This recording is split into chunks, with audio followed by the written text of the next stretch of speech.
Universidad Nacional del Chaco.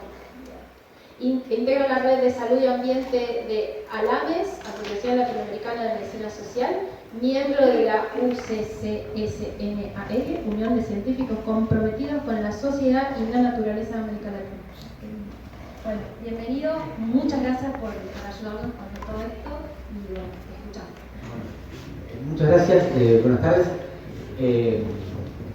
Yo era uno de los que necesitaba comer para poder avanzar a la tarde, así que por eso acepté también esto de que comiéramos, pero asumo el riesgo de que eso después genera el postprandial, ¿viste? Que uno empieza a decir, bueno, pero... Así que cuando lo consideren necesario, bostecen, no hay problema, pero háganlo exageradamente como para que yo me dé cuenta que es una cuestión consciente y no de que se están durmiendo, digamos, porque estoy aburrido. ¿Estamos?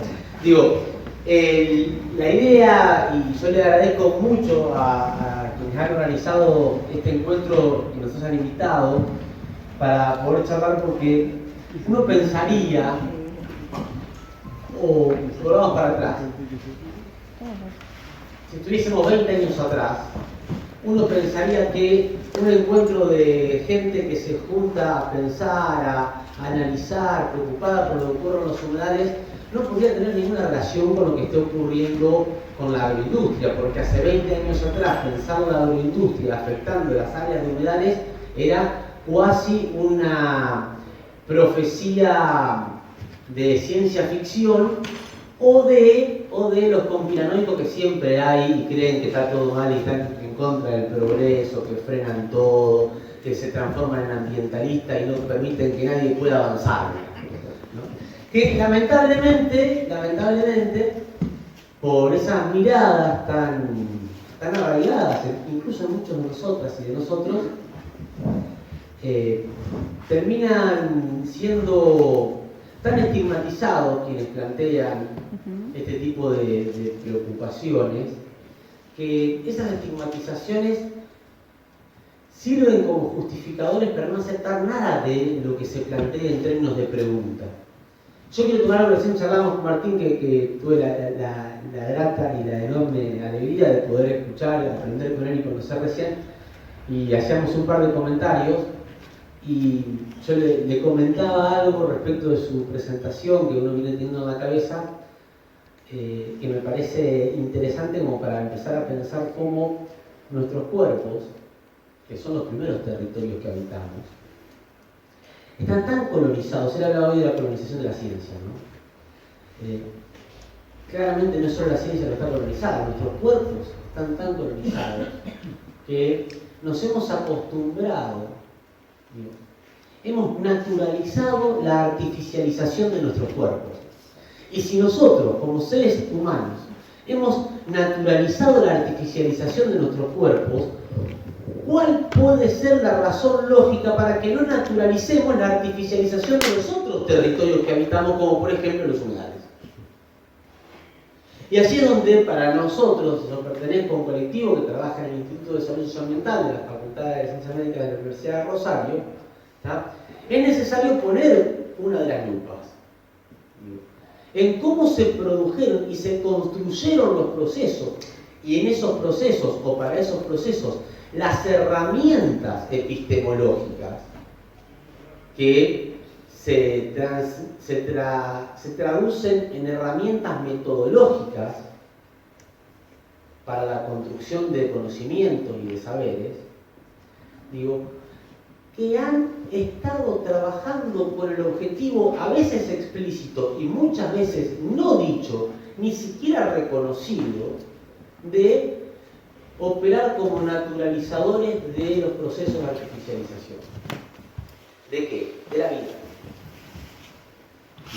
Nosotros hoy tenemos que pensar en las regiones, en los humedales en nuestro país, ya no como espacios que son vitales para garantizar los ciclos biológicos de todo el resto del territorio que habitamos, por su diversidad, por la capacidad que tienen como filtros de los cursos de agua, por la capacidad que tienen de purificación del aire que se respira, por la posibilidad de albergar especies que son claves para el desarrollo de las cadenas tróficas, Digo, ya no estamos pensando en los humedales como eso, que es lo que en realidad es un humedal, un territorio vivo que tiene todo eso, sino que estamos pensando en los humedales como otro más de los territorios en disputa por un modelo de organización socioeconómica y política que lo que ha hecho es transformar también ese espacio, ese territorio, en un área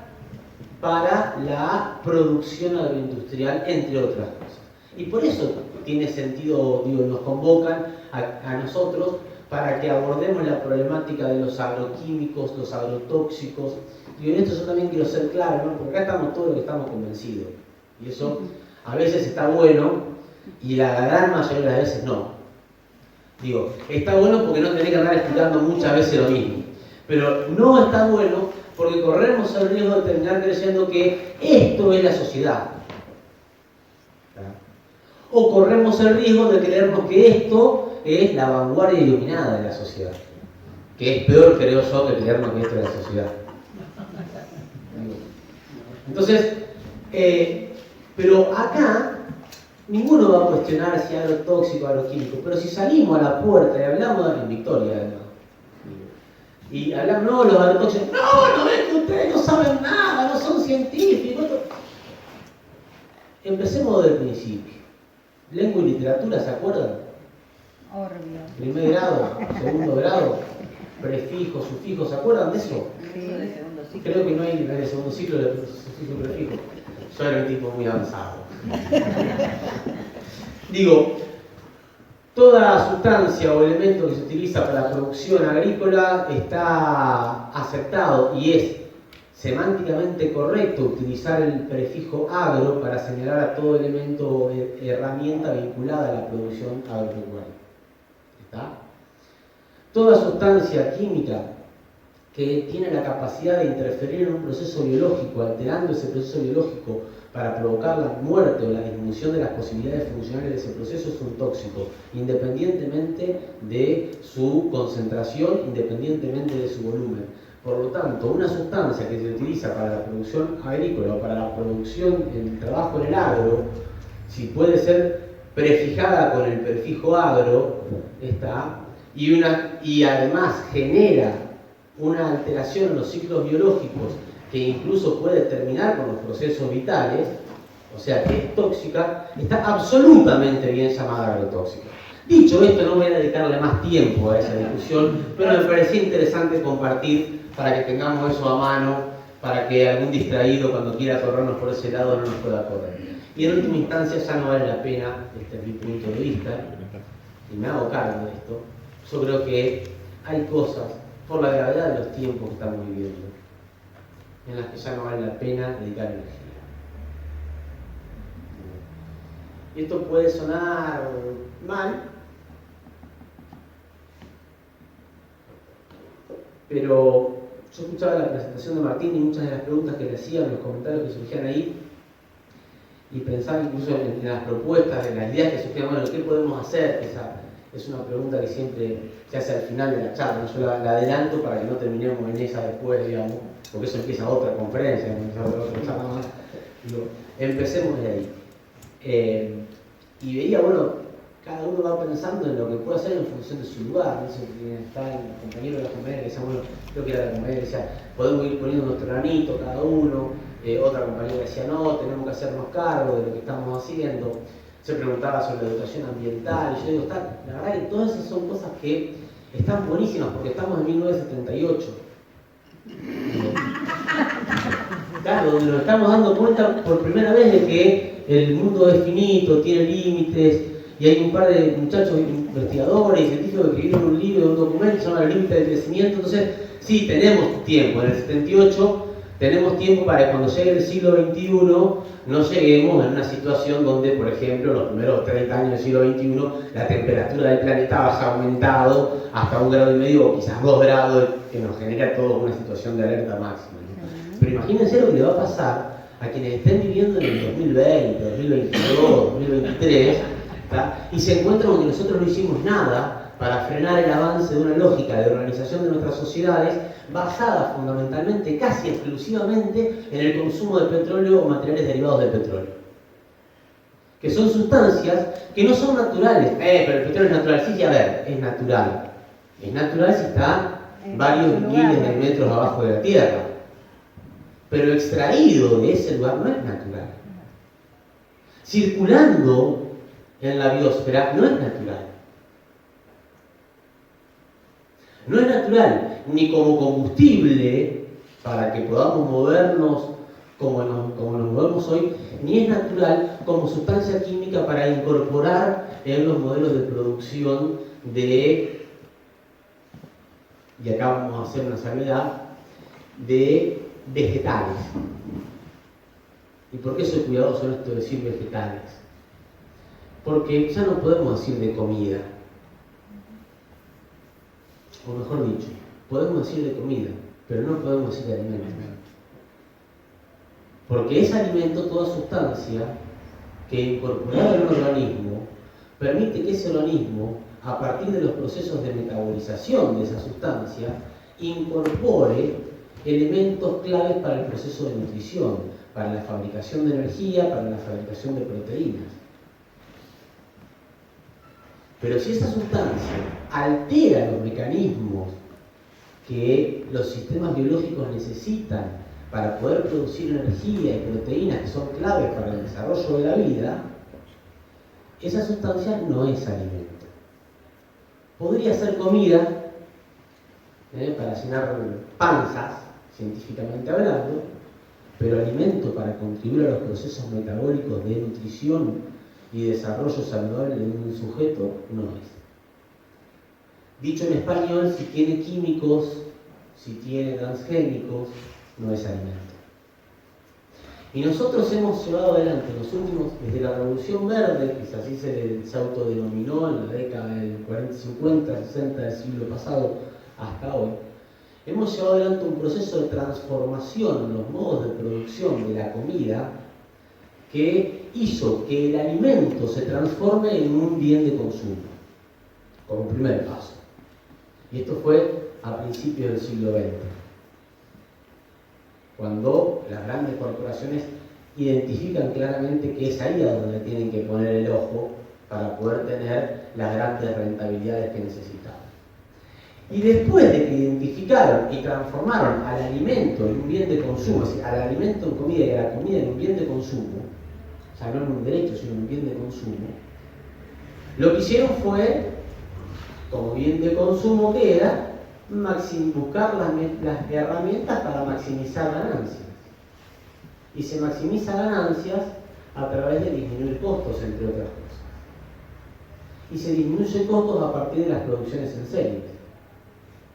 Y las producciones en serie, que no son naturales, requieren de procesos de artificialización de los modos de producción de alimentos, transformados en comida, transformados en mercancía, hoy commodities.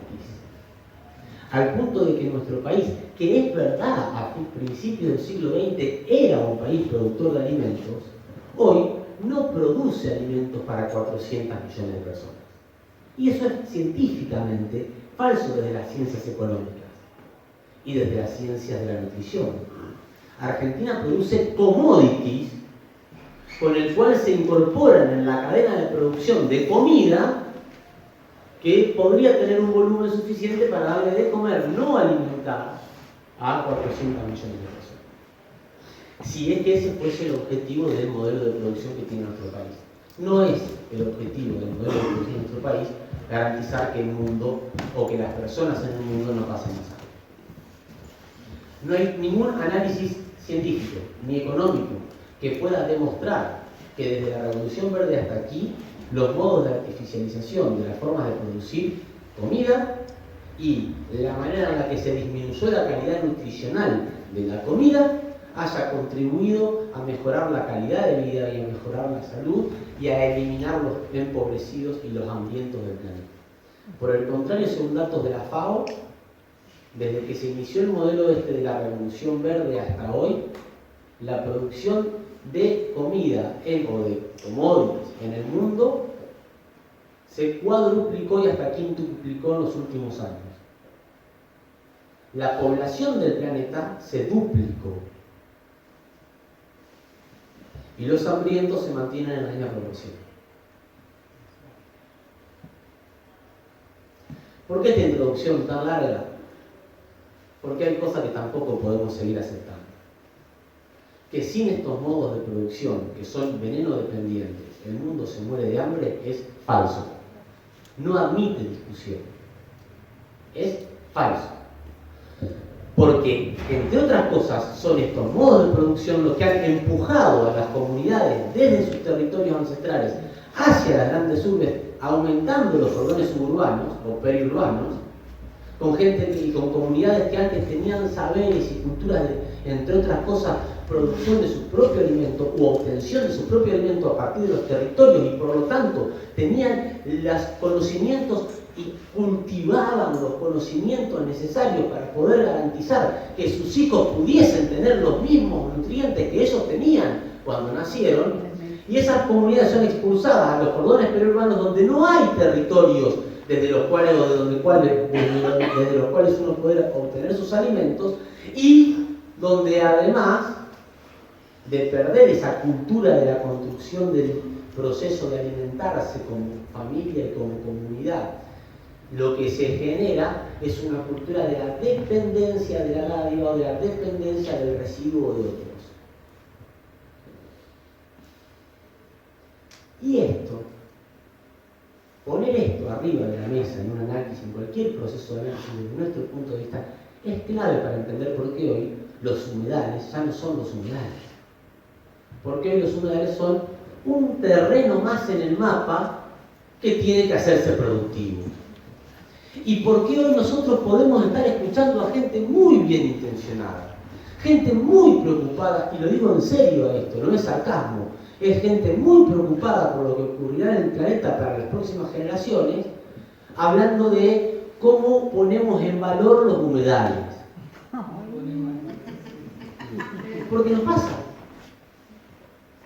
Yo vengo hace 15 días atrás de participar en un evento del Rosario, donde un taller donde fui invitado para participar en el taller, no para organizarlo, sobre el tema del cambio climático y el impacto de los incendios en los humedales y el cambio climático, y había compañeras y compañeros en ese taller realmente preocupados por ver cómo hacíamos para poder cuantificar el valor que tienen los humedales para poder después exigir que nos paguen por lo que habíamos perdido con los incendios.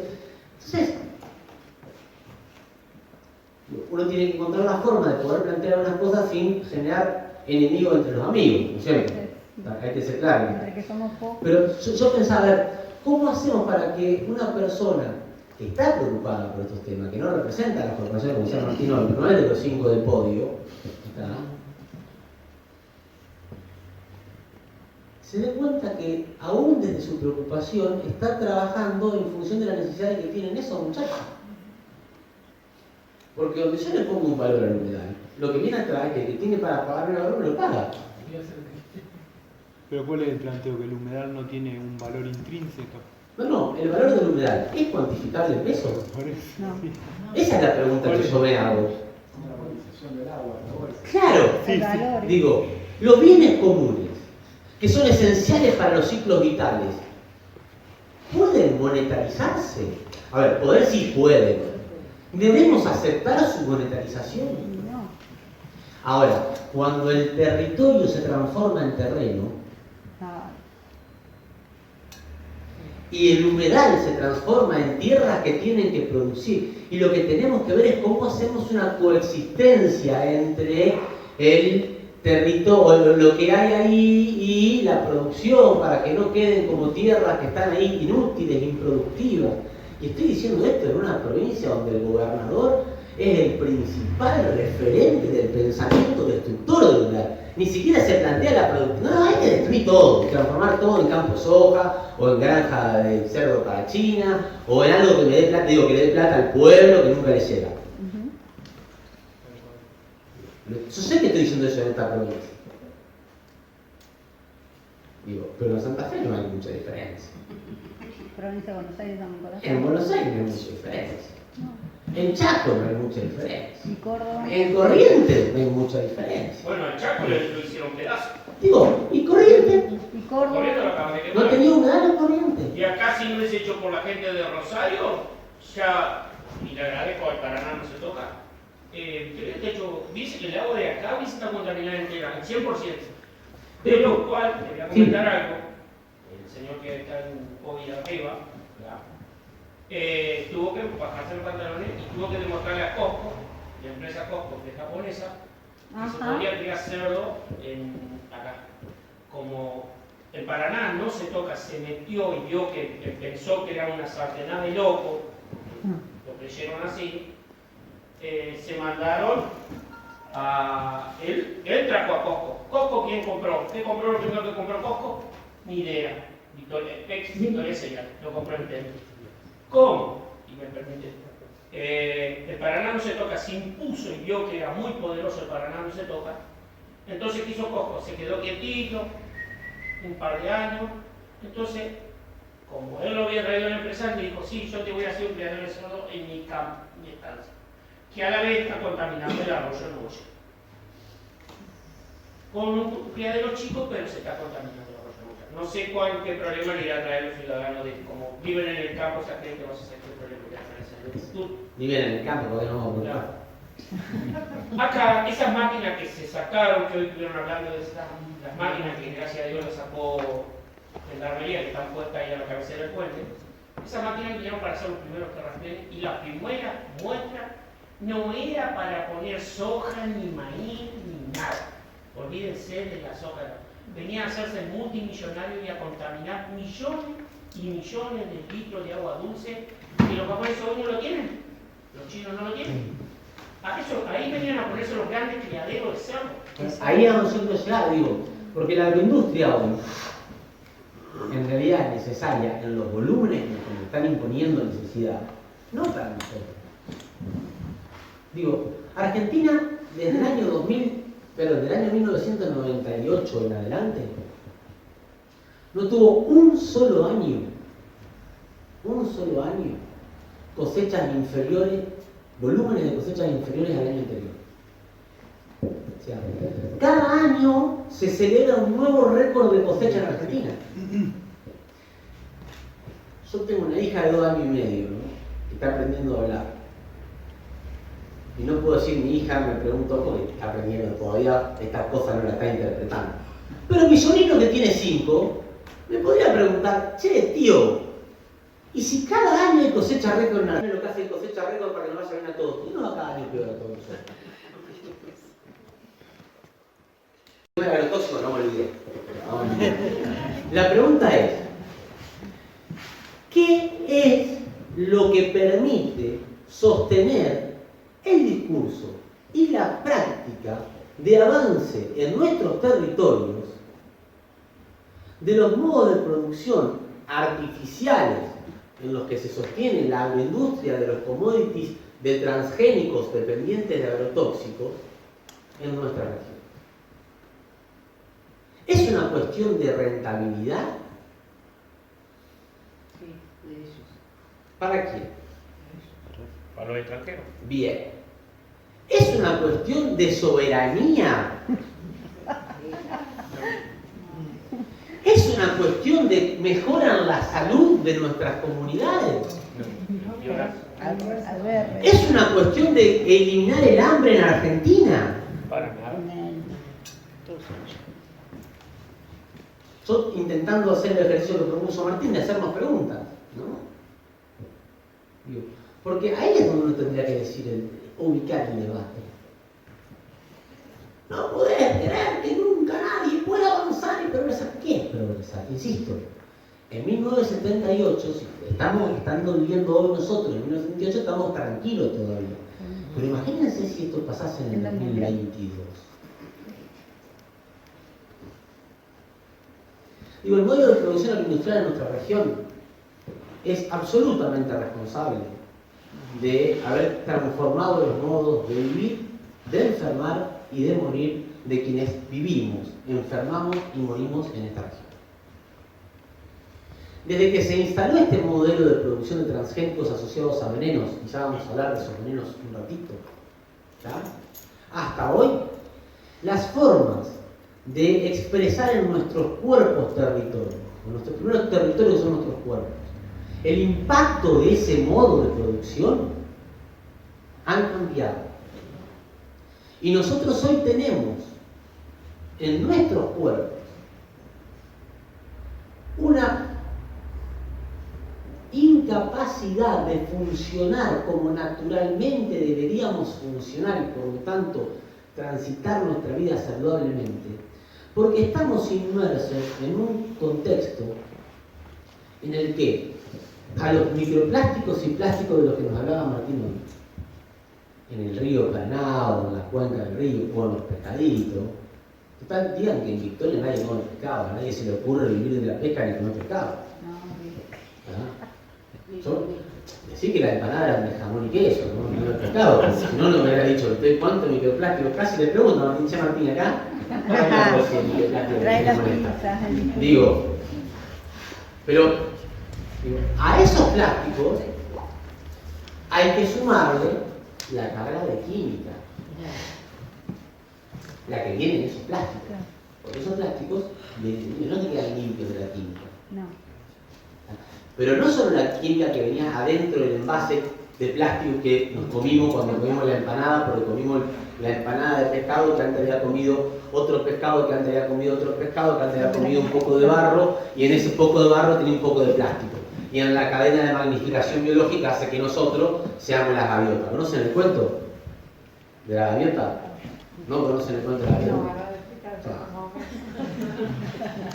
En la década del 80 en Estados Unidos un grupo de gente que están en contra del progreso, que no quieren que nadie pueda vivir saludable y que siempre se oponen a todo, empezaron a quejarse de que los grandes lagos de Norteamérica estaban contaminados con sustancias tóxicas que salían de toda el área industrial que tenían los grandes lagos de Norteamérica, en la zona de Massachusetts fundamentalmente. Y ellos se quejaban, porque vieron que siempre hay los que se quejan de todo, ¿tá? Estos estaban en contra de las fábricas que tiraban a los pobres lagos un aceite, y los aceites son todos degradables, entonces se llamaba PCB el aceite ese.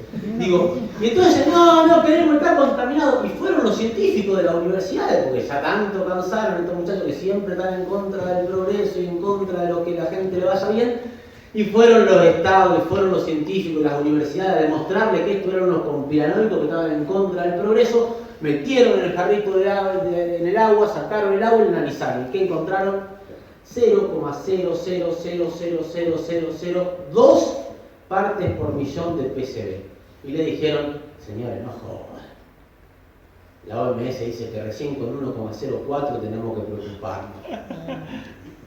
Entonces los muchachos dijeron, pero entonces no jodan. Era 2 por día, era menos 7 partes por millón. No es nada. Científicamente demostrado. Pero parece que había un tal Martín, entre esos muchachos que hicieron investigaciones, que se quedó pensando. Y no, justo igual que vos, se llama Martín. Lettler, creo que le es un apellido. Y ese Martín dijo, che, Está mal. si en el agua hay 2 por 10 a menos 7 partes por millón, ¿pasará algo con los bichitos que comen el agua? Entonces se puso a investigar qué pasaba con el fitoplancton, con el zooplancton, con las truchas que se comían esos fitoplancton y ese zooplancton, y con la gaviota que se morfaban las truchas que se comían ese fitoplancton y ese zooplancton. Entonces vos tenías el agua con 2 por 10 a menos 7 partes por millón, nada. Dirían algunos métodos de acá indetectables. Tenías el fitoplancton y el zooplancton que tenían 0,8 y 1,0, todavía nada.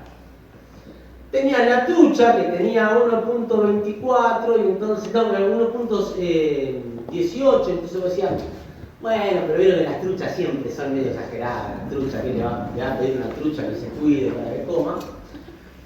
Y tenía las gaviotas que se comían las truchas que tenían 124 partes por millón.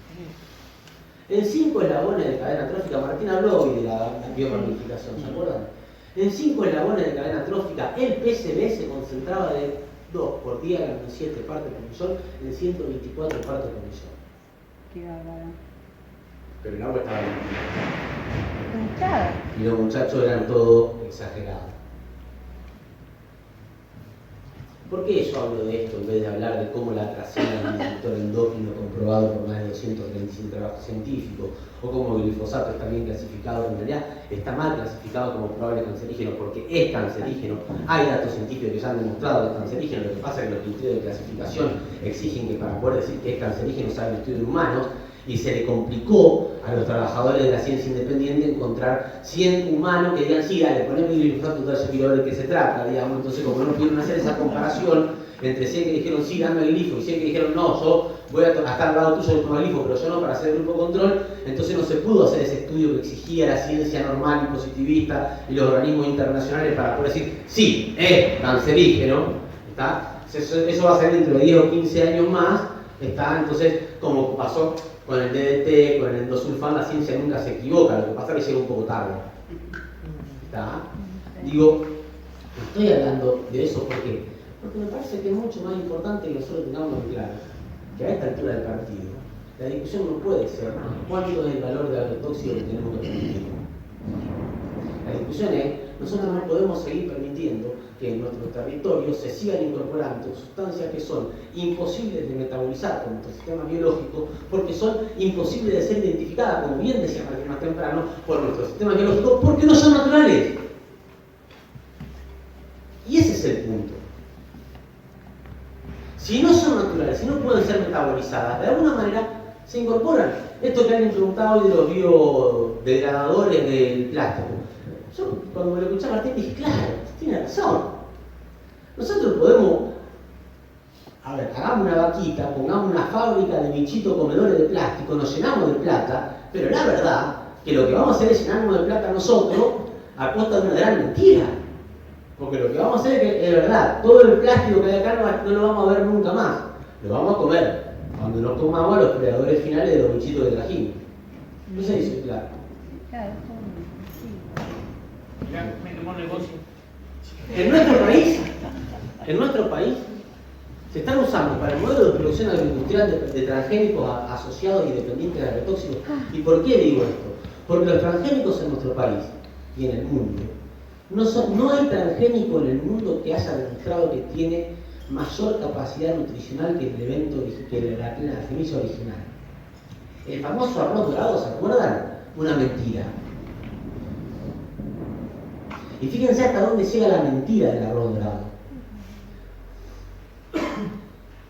Hay un trabajo científico que se publicó en una revista científica que demostraba que el arroz dorado no era dañino para la salud de las personas que comían el arroz dorado. Ese trabajo siguió una serie de métodos, una metodología, una cantidad de pasos que fueron analizados por otros investigadores que dijeron, esto está bien hecho. En esa misma revista, en ese mismo número, se publicó un trabajo científico que lo que hizo fue, con la misma metodología, ya no es exactamente la misma, pero con la metodología que la empresa que patentó y vendió el arroz dorado y presentó ese trabajo científico que se publicó en esa revista que decía que el arroz dorado es buenísimo, ¿está?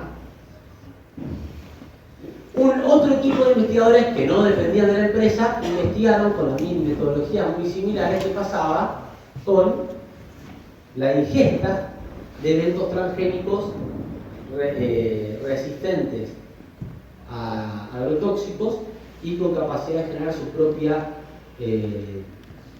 propio veneno.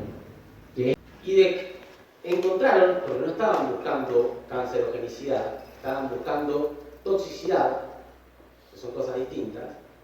Encontraron, mientras buscaban toxicidad de la ingesta de maíz BT, con la misma metodología utilizada por la empresa y denunciada por la empresa que había patentado el maíz BT, que cuando patentó el maíz BT dijo, yo hice este estudio científico y las ratas que comieron esto no tuvieron mayores problemas que las ratas que no comieron esto.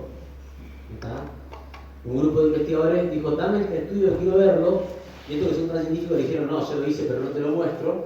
Entonces tuvieron que ir a la justicia y la justicia le dijo, señor, entregue el estudio científico para que esto pueda hacer lo mismo y tener el mismo resultado y demostrar que es verdad. Soy claro en esto, lo confundí demasiado. Bien. Entonces, vieron que los médicos nos forman 6 años para hablar difícil, después hacemos el posgrado para hablar más difícil y que nos entiendan menos, digamos. Pero digo, cuando se viene este otro grupo de investigadores y agarra ese estudio científico que la empresa presentó diciendo que no pasaba nada, y lo empieza a replicar, pero no para buscar, insisto, cancerogenicidad, sino para ver la toxicidad de comer ese maíz BT. Este grupo de científicos encuentra que la empresa no había mentido. La empresa que dijo, yo le di de comer a la rata durante 4 meses este maíz y no tuvieron un problema de salud distinto de la rata que durante 4 meses comieron el alimento balanceado común, no mintió, dijo la verdad. Y este grupo de investigadores independientes demostró que la empresa no había mentido en eso. El problema es que aparentemente la empresa se quedó sin presupuesto y cortó el seguimiento de lo que pasaba con la salud de las ratas a los 4 meses. Curiosamente, estos investigadores que tienen un poco más de plata estudiaron 2 años a las ratas, no 4 meses, y a que no saben cuándo empezaron a aparecer los primeros problemas de desarrollo de toxicidad hepática y renal. A los 5 meses, ustedes deberían ser científicos. Pobre la empresa, se quedó sin presupuesto, no llegó a ver los impactos a los 5 meses. No mintieron. Ellos dijeron hasta los 4 meses. Ellos no mintieron. Lo que encontraron esto, y dijeron, che, se morfaron unos meses de estudio, digamos, a 2 años pasan otras cosas. Además encontraron que a partir de los 9 meses, las ratas alimentadas con este maíz BT empezaban a desarrollar más rápidamente tumores que las ratas no alimentadas con el maíz BT desarrollaban mucho más a largo plazo. Se publica eso en el mismo número de la revista que publica el paper del arroz dorado, que decía el arroz dorado es fantástico. ¿Ah? El arroz dorado es fantástico, se dijo con la misma metodología que el paper de presentación del BT. Hasta los 4 meses de ingesta del arroz dorado no le pasó nada a nadie. Bien. El final del cuento, si la dado cuenta, ya están todos bostezando y dormidos, es que el paper del arroz dorado es mostrado en todos lados como un trabajo científico que demuestra que el arroz dorado es fantástico, y el arroz dorado es dorado porque al arroz le pusieron caroteno, para que tenga vitamina, digamos, una vitamina que tiene la zanahoria. Entonces, nosotros a la gente, en vez de darle zanahoria natural, le daban un arroz que tenía genes de zanahoria para que tenga caroteno, digamos. Y ese paper es un paper válido, y el paper de estos otros científicos que estudiaron 2 años, lo mismo que estos estudiaron 4 meses, no es válido porque era un paper que tenía pocas ratas utilizadas para el estudio, y las ratas eran unas ratas que se generaban muy rápidamente tumores aunque no tuvieran que comer eso. Soy claro en esto, digo, esa en términos científicos, y por suerte esto no está siendo grabado, ¿no? Esa mierda de la ciencia normal, de hacernos creer qué es científico y qué no es científico en función de que lo presento, lo publico, no lo publico, pero sí, acá en una revista está todo bien, y la misma revista que aceptaba el arroz dorado despublica el trabajo que demuestra que el maíz BT introducido como alimento en roedores generaba problemas de salud. Por la presión de la industria, claramente. Ese trabajo, obviamente, cada vez que uno le trabaja, no, pero ese trabajo fue un fraude y lo despublicaron. A los 5 meses ese trabajo tuvo que ser republicado. Pero nadie dice que ese trabajo está republicado. Soy claro con esto. Ahora, sí. Todo el mundo dice de la soja transgénica. Dice Sí. que la soja transgénica no hace mal. La soja transgénica no se consume en la Argentina. Eso es falso. Claro, pura mentira. Dice que se usa solamente para darle a la vaca. La vaca tiene una... Pero hay dos datos que me parece importante desmitificar. El primero, claramente nosotros en general no somos una cultura de comedora de soja. Pero, ¿alguno vio Juego de Tronos? Ustedes, los más jóvenes capaz, ¿no? ¿Vieron el capítulo ese en el que Jon Snow, hablando con otro, digamos, cuando uno le dice, no, lo que pasa es que yo te reestimo, Jon, pero, y lo frena Jon y le dice, mi padre decía que cuando el pero se introducía en una oración negaba todo lo anterior. Yo te quiero, pero es que no sos vos, pero soy yo, digo, en nuestro país, nosotros no comemos soja. ¿Quién de nosotros come soja? En las patis. Todos los días comes patis. Ninguno de nosotros come soja. Nosotros comemos choricito, que es por disposición de la Autoridad Sanitaria Nacional, hoy puede tener hasta un 50 e incluso hasta un 55% de soja. Comemos hamburguesita. Pero además, como alguien tiene alguna galletita acá, o no, algún paquete tiene, galletita, alfajores, lo miren primero. Ahí está. Fíjense, nada, yo sí, ya tengo 45, no puedo ver. Fíjense a ver qué tiene ahí. Digo, porque la lecitina de soja no se hace con soja agroecológica en nuestro país. Existe la agroecología. Soja y maíz comes todo el tiempo. Harina de trigo enriquecida, grasa bovina, refinada, agua, azúcar, sal. Contiene derivados de trigo, puede contener soja, puede contener... ¡Me la comí toda! A los veganos, ningún el que sea vegano no come la Saturno, me la como yo, señor. Porque digo, no, yo no me te comí todo lo que me pusieron ahí lo como. Puede contener, dicen, puede. Pero digo, a ver, Está la ilusión 2001, mía de ¿se acuerdan saber del qué 2001? come. ¿Se acuerdan que en 2001 algo había pasado en Argentina en 2001, no? Que querían que comieran soja. Pero veníamos de hace un tiempo ya con fecha récord, ¿o no? Sí, sí. Ya estábamos salvados gracias a la fecha récord, sin embargo vino el 2001. ¿Se acuerdan? ¿Se acuerdan lo que pasó en el 2001? Desde el punto de vista sanitario. ¿Qué fue lo más trágico del 2001? Que no había la gente no tenía para comer. ¿Y qué pasó ante esa gente que no tenía para comer? Empezaron a tomar la soja en la escuela.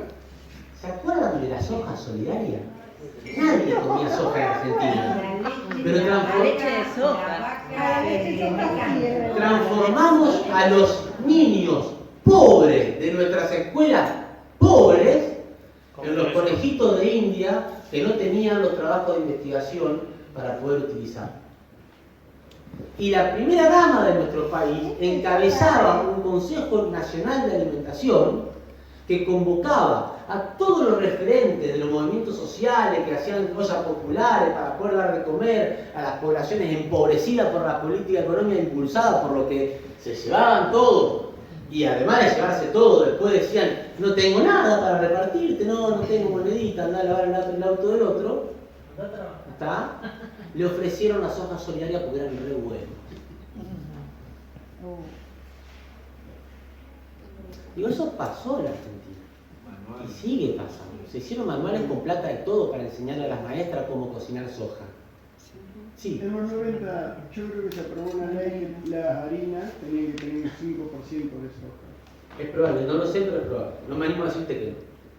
Digo, todo esto es para decirles que podemos hacer, de hecho hemos escrito un libro, no estoy haciendo autobombo, digamos, porque no lo vendemos, está gratis, lo bajan gratis de internet, ¿está? Que habla de cómo el modelo industrial ha transformado nuestra forma de enfermar el mundo y de cómo los agrotóxicos nos dañan. Argentina tiene aprobados, autorizados y se usan acá en Victoria, cuando vos entrás a Victoria, cuando estás acá en Victoria, se están usando 124 productos químicos que están prohibidos en algún otro país del mundo por su toxicidad. ¿Sí? 124 sustancias químicas que en Argentina están autorizadas, que se usan en Argentina con el aval del Estado y que en algún otro país del mundo están prohibidas por el daño a la salud. Lo que demuestra científicamente qué cosa.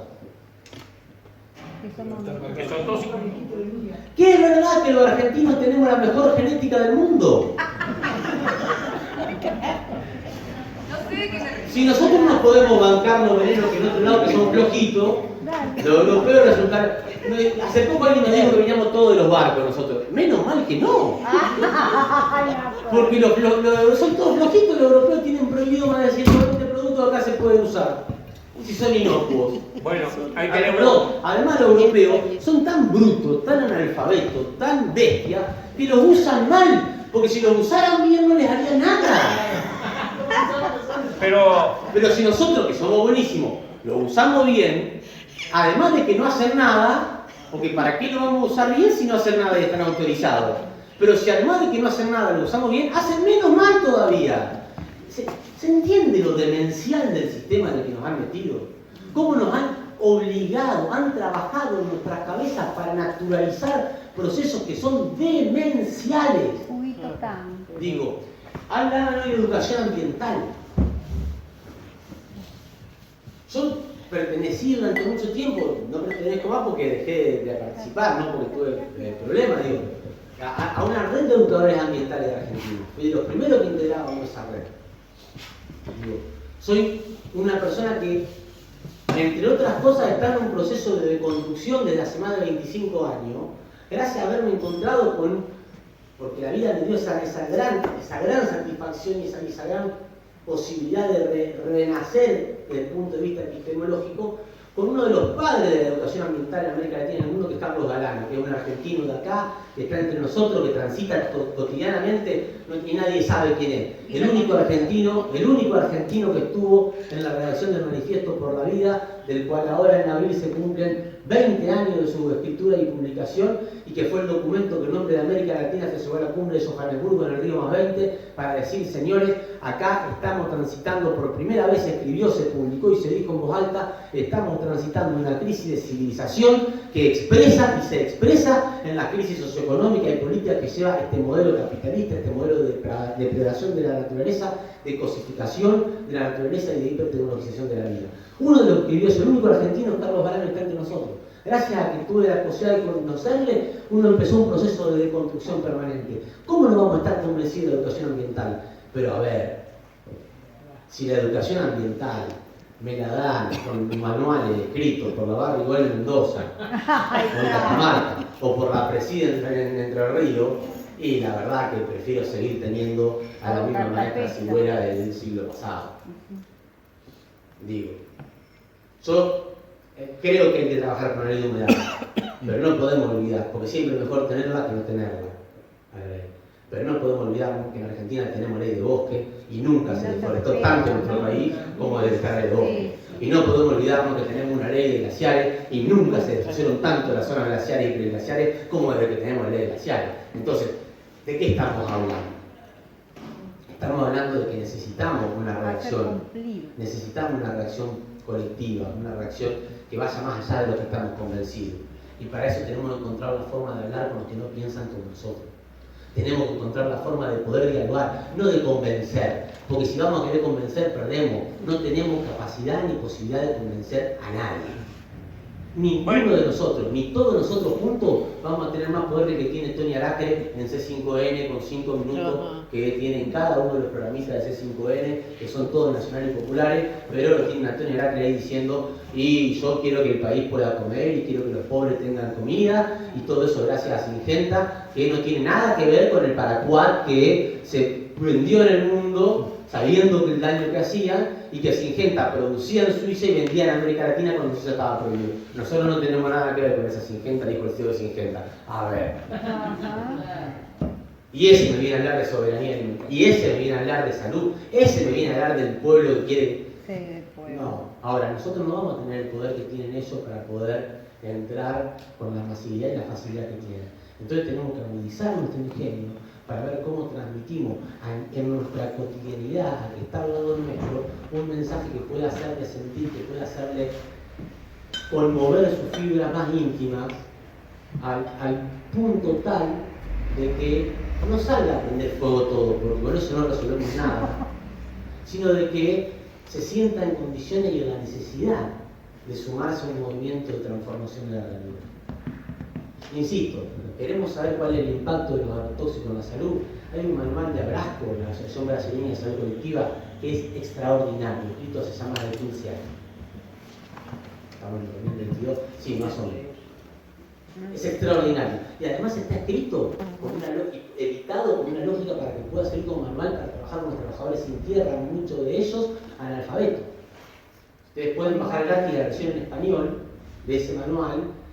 Cada capítulo empieza con una lámina, que es un dibujo, donde en un dibujo, una lámina, explican todo lo que después está explicado en términos científicos adentro. Si vos querés hablar en términos científicos, leete el capítulo completo. Querés hablar con la comunidad, para tener la información necesaria para trabajar con ellos. El librito que hicimos nosotros, Transformación en los modos de enfermar y morir en la región agroindustrial de la Argentina, es un libro de Transformaciones en los modos de enfermar y de morir en la región agroindustrial de la Argentina. Damián, te estás ganando agasallo. No lo quiero gritar. Se lo paso ahora, lo buscamos en internet y le digo: entra a la página, más fácil, saludsocioambiental.net.ar. Esa es fácil, ¿está? buscan libros, todos los libros se bajan gratis ahí. ¿Está? Y tienen el libro de transformaciones en los modos de enfermar y de morir en la Argentina. En la región agricultura de la Argentina. En ese libro lo que hicimos nosotros fue ir a buscar en la bibliografía científica trabajos científicos publicados en revistas aceptadas y validadas internacionalmente, ¿está? Que había publicado respecto al, más abajo, publicaciones ahí, saludsocialmediental.net.ar. Gracias. El libro. Y nosotros ahí buscamos, a ver, dijimos atracina. A ver, no somos, a ver, no soy, lo digo en serio, con la admiración que me genera, no hicimos el trabajo de Martín y su equipo. De ir, buscar, abrir. Nosotros lo que hicimos fue en una computadora poner en el Google Scholar y en algún otro buscador más académico, atracina. A-T-R-I-Z-I-N-A. Enter.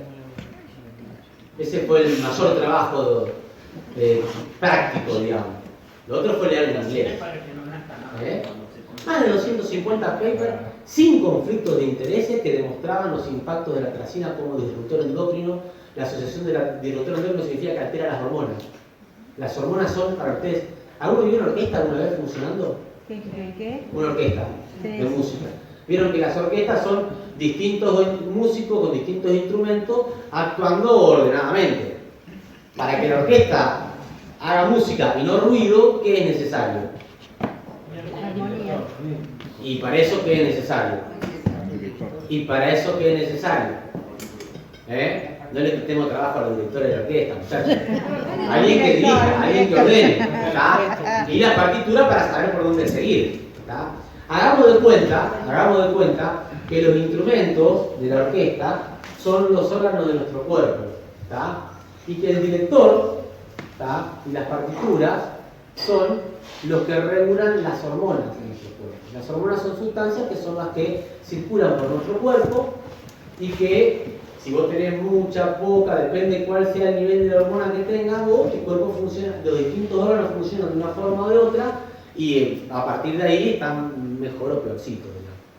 Intento ser más o menos claro, no sé si lo soy. Pero digo, claramente en una facultad me tiran con ladrillos y hablo así, pero necesito que nosotros lo comprendamos porque tenemos que contárselo a los que no saben nada de medicina, que por suerte son la gran mayoría. Si no, imaginen cómo estaríamos si todos supieran de la medicina que enseñamos en la facultad, estaríamos jodidos. Pero digo, la atracina está demostrado con papers publicados que está asociado al desarrollo temprano del cáncer de mama. Está asociado al problema de funcionamiento de la glándula tiroides. Está asociado al desarrollo del cáncer de tiroides. Y como es un disruptor endocrino, que altera las hormonas, ¿tá? También está asociado a problemas de fertilidad. Porque entre otras cosas, cuando la glándula tiroides no funciona muy bien, el resto de los órganos tampoco funciona muy bien. Como cuando cualquiera de nuestros órganos no funciona muy bien, el resto tampoco funciona muy bien. ¿Alguno sabe por qué pasa eso? Porque somos un sistema integrado. Algo así como los seres humanos y el territorio que habitamos. Yo conocí fumigadores porque todo el mundo le decía no hace, el veneno no hace mal, los fumigadores. ¿Por qué ahora están los fumigadores ponchados el tiro y parece que van al espacio? Porque ahora hacen las prácticas buenas. Porque dice que hacen prácticas. Yo conocí a Chico Cueva en la estancia de La Tijereta, donde cuando quedó embarazada la señora, tuvieron que renegar porque salió todo deforme. ¿Por qué? Porque nuestros sistemas de hormonas no funcionan tan bien y al no funcionar tan bien no garantizan que lleguen los nutrientes y las herramientas que necesitan los cuerpos para poder organizarse y transformar un espermatozoide y un ovocito en un ser humano. Ese muchacho después no te podía acercar en el auto de él porque ya él, por más que se bañara, él salía por polvo. Pero digo, yo, porque ya me ocupé demasiado tiempo más de lo que tenía pensado hablar, y no hablé de lo que tenía que hablar, ¿está?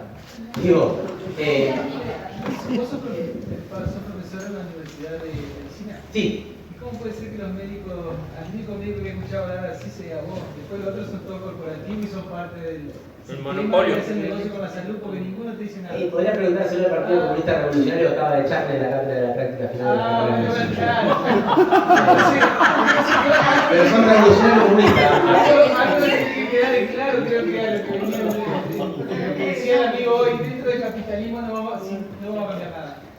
A ver, mi idea hoy acá no era, digamos, traerle más. A ver, no era mi idea traerle a ustedes más herramientas para que ustedes confirmen lo que ya sabían y terminen de de sacar la fuerza para hacer lo que estaban dispuestos a hacer, que era salir todos a suicidarse tirándose del puente. O en todo caso, aprender fuego en campo, digamos, para decir, ahora sí resolvimos todo.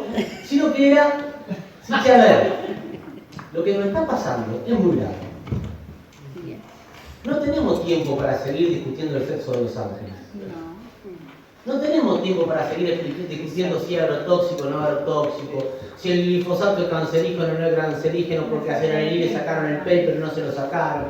A ver, quienes planteen eso no pueden distraer nuestras energías. Lo que necesitamos, tampoco tenemos que hacer como Will Smith. Vieron que trato de actualizarnos los chistes, porque si no quedo fuera del mundo. ¿Tá? Para lo que veo que son la mayoría, digamos.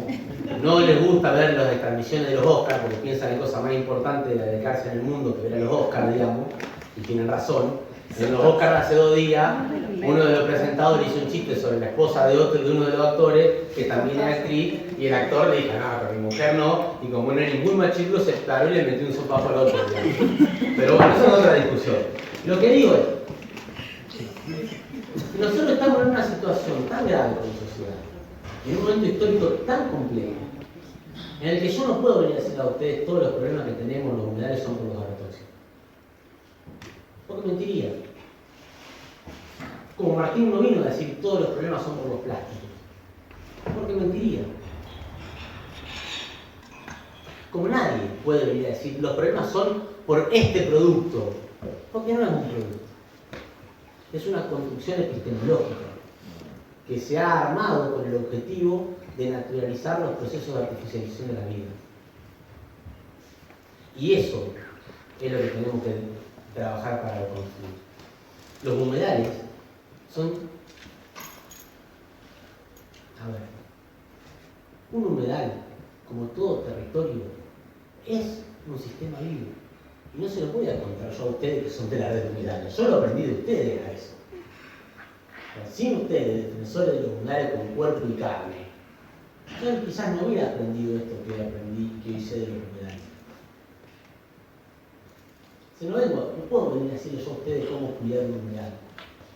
Pero me parece que es importante que sepamos que lo que está pasando en los humedales hoy tiene que ver con lo que empezó a pasar hace más de 20 años en nuestros territorios continentales no humedales, pero que en realidad estaba planificado de mucho antes. Hoy Martín contaba muy bien cómo, y se discutía en el debate, cómo las corporaciones, que son responsables de estos procesos que estamos viviendo nosotros, perjudiciales para nuestras vidas, e incluso muchos países han optado por pagarle a otros para mandarle su basura. Y uno dice, qué barbaridad, eso es inaceptable, genocida. Rosario le paga a Ricardone para mandarle la basura al fabricador. ¿Cuál es la diferencia? El volumen. Pero la lógica era la misma. ¿A qué ciudad le paga? A Ricardone. Digo, que antes le pagaba a otra, antes mandaba. Rosario fue una de las primeras ciudades que prohibió la incineración de residuos patológicos en Rosario. Pero mandaba a incinerar los residuos por San Martín. Pero claro, ¿qué le echa la culpa a Rosario si Suiza prohíbe la utilización de endosulfán y de paraquat y permite que en Suiza se fabrique el paraquat que después se ingesta en América Latina? Se vende en América del Sur. Digo, recién este año y la semana pasada, marzo del 2022, el Parlamento Europeo le dio sanción definitiva, lo que quiere decir que todavía tienen que publicarlo, al texto que prohíbe a todos los países miembros de la Unión Europea la autorización para la fabricación, la venta o la exportación de productos químicos prohibidos en Europa. Lo van a fabricar acá. Ahora viene la revolución productiva. Ahora vamos a tener las industrias que quieren venir, que pujan por venir a invertir en nuestro país. Claro, podríamos En como los los chinos. 90 ya sabíamos que todas las industrias contaminantes europeas se iban a instalar desde La Plata a la ciudad de Santa Fe sobre el Paraná. A ver, y yo quiero ir terminando, nos quedan nada más que 3 horitas y media, así que, digo, yo quiero ir terminando con esto. En el año 1900, acuérdense esta fecha, 1991, diciembre de 1991. ¿Tá? Lawrence Summers, economista en jefe del Banco Mundial, escribe un documento de circulación interna entre el Comité de Directores del Banco Mundial, donde establece el plan y fundamenta el plan para que el Banco Mundial financie los procesos de traslado de las industrias contaminantes de los países desarrollados a los países del tercer mundo o pobres. Ese documento no fue un documento secreto escondido en los cajones del FBI junto con la foto del asesinato de John F. Kennedy. ¿Está? Ese documento se publicó en los diarios y en Argentina no lo publicó el Pasquín, que ahora es más Pasquín que antes, que es Página 12, lo publicó La Nación, que claramente no es un diario nacional y popular.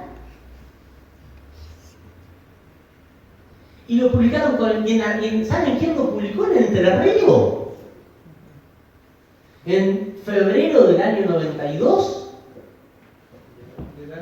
Legal. El Diario de Paraná, que dirige uno de los revolucionarios más revolucionarios de la provincia, Octavio Echeverri, que siempre estuvieron con el pueblo y con la defensa de lo popular y en contra de la contaminación, publicaron el artículo que decía, y el título de la nota del Diario de Paraná era: alientan el traspaso de industrias sucias a los países pobres. Ese era el título, o sea, no nos mintieron, no se nos escondieron las cosas, nos las pusieron ahí en las narices. Porque la mejor forma de esconder un elefante, ¿cuál es? Mostrarlo. Meterlo en una manada de elefantes. En ese documento, Lawrence Summers decía que había que impulsar el traslado de las industrias sucias porque los países ya desarrollados no tenían capacidad para soportar más niveles de contaminación, ni los territorios ni las poblaciones. Y decía, los costos que pueden perderse por la enfermedad y muerte de una persona en un país donde la mortalidad infantil es de 200 por 1000, respecto de un país donde la mortalidad infantil es mucho más baja, hay que tenerlos en cuenta. Porque la lógica económica dice que depositar los desechos tóxicos en los países con menores ingresos y con mayor mortalidad infantil es económicamente extraordinario. Y él dice económicamente impecable. Bueno, acá... Y, perdón, quiero terminar porque quedan 5 minutos. ¿A qué le llama la atención eso si eso es así? Y dice el texto, textual: hay dos grandes impedimentos para una mejor democratización de la contaminación en el mundo. El primero es que... Democratización. Así lo llaman. El primero es que mucha de la contaminación es generada es imposible de ser trasladada, porque es generada por la producción de energía y el transporte. ¿Cómo guardar la contaminación de la producción de energía y el transporte? Imposible guardarla para trasladarla. Y el segundo es que trasladar los desechos a los países más pobres es muy caro. Entonces sale más barato llevar directamente las industrias a esos países. Para eso, dice el documento, hace falta una fuerte política de estímulo a la inversión en infraestructura, porque no puede haber empresas, industrias instalándose donde no haya infraestructura para recibir esas industrias. ¿Y cuáles son las 4 áreas en donde hay que instalar en donde hay que poner la plata para el desarrollo de infraestructura? Según el documento del año 91 del Banco Mundial: agua y saneamiento, telecomunicaciones, transporte y energía. El 24 de marzo de 1996, 4 años después de esto, y el 24 de marzo en Argentina, en Buenos Aires, reunidos los gobernadores del Banco Interamericano de Desarrollo, presidido por Enrique Iglesias, anuncian, ante la presencia del presidente de Argentina y el ministro de Economía de Argentina, que el Banco Mundial y el Banco Interamericano de Desarrollo van a estimular la inversión en América Latina durante 10 años de 16.000 a 20.000 millones de dólares por año para garantizar obras de infraestructura para la integración regional de Sudamérica.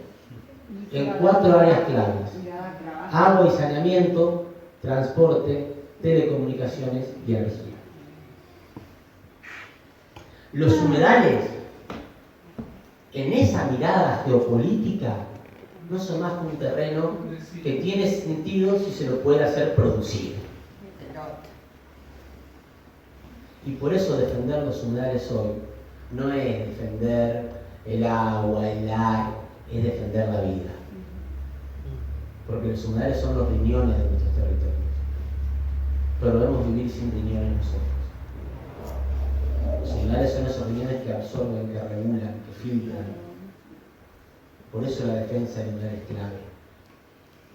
Por eso hablar de modelo agroindustrial hoy, en esta región, con los humedales de nuestra región, es fundamental.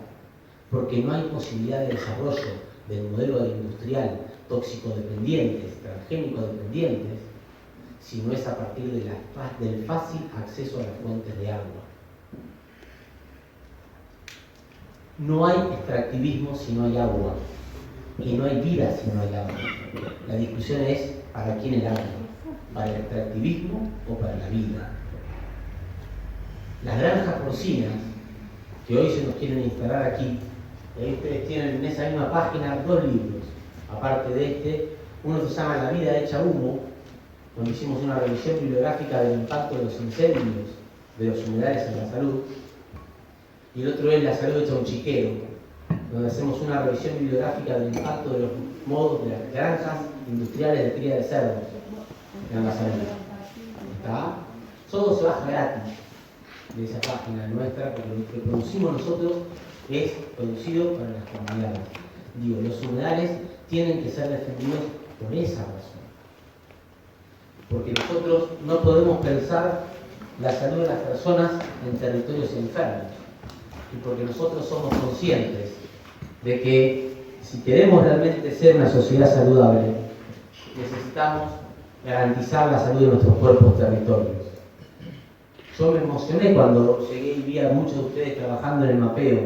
Esto es un póster que también lo pueden bajar gratis de internet, que construimos hace 1 año y medio atrás, cuando en plena pandemia, y a raíz de que los muchachos me agarraron la facultad, nos echaron de la práctica final y no dejaron trabajar más donde estábamos trabajando en ese momento.